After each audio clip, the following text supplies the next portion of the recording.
অনেক বন্ধু বান্ধব আছে, কোনোদিন তো এত টাকা কোনো কিছু গিফট করে নাই। কি নাম তোর বন্ধু? আপা তুমি কি আমাকে জেরা করতেছো? বললাম তো আমার বন্ধু। বন্ধু তো কারো নাম হইতে পারে না, বন্ধু নিশ্চয়ই কোনো একটা নাম আছে, নাম কি? নাম বল। কি রে, কি হইছে? তুই কোনো ঝগড়া করতেছ কেন? ভাবি, ওরে কি এত টাকার ফোন তুমি গিফট করে, তুমি তার চিনো? তুই ওর সাথে আবার বল। কি বলবে? আরে ওই আফজাল ভাই, তোমার বড় ভাইয়ের বন্ধু, একসাথে কাজও তো করতো, ব্যবসা করতো তো একলগে। আব্বার ছাত্র ছিল, তোমাদের বাড়িতে নাকি অনেক আসা যাওয়া করতো ছোটবেলায়, সেই দিছে।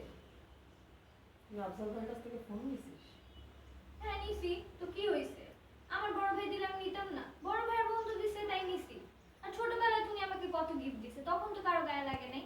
এখন আমাকে একটা ফোন দিছে দেখি সবার একদম গায়ে লেগে গেছে। তুই কেমন ছোট, বড় হস নাই? হ্যাঁ, ছোটবেলায় চকলেট দিত, চকলেটের আইফোন কি এক জিনিস নাকি রে? বুদ্ধি করবে তোর মাথায়? হ্যাঁ, এত কেন তোর বলতে হয়? মানুষ বুঝিস, সম্পর্ক বুঝিস?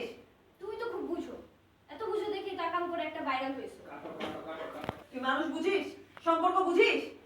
তুমি মনে হয় খুব বুঝো, বেশি বুঝো দেখেই তো নিজে একটা আকাম করে ভাইরাল হয়েছো। কি জানি হয়েছে, ওখানে কিছু হয়েছে? ভাই এটা হলো না। যা মন চায় তাই বলে থাকিস, তাই না?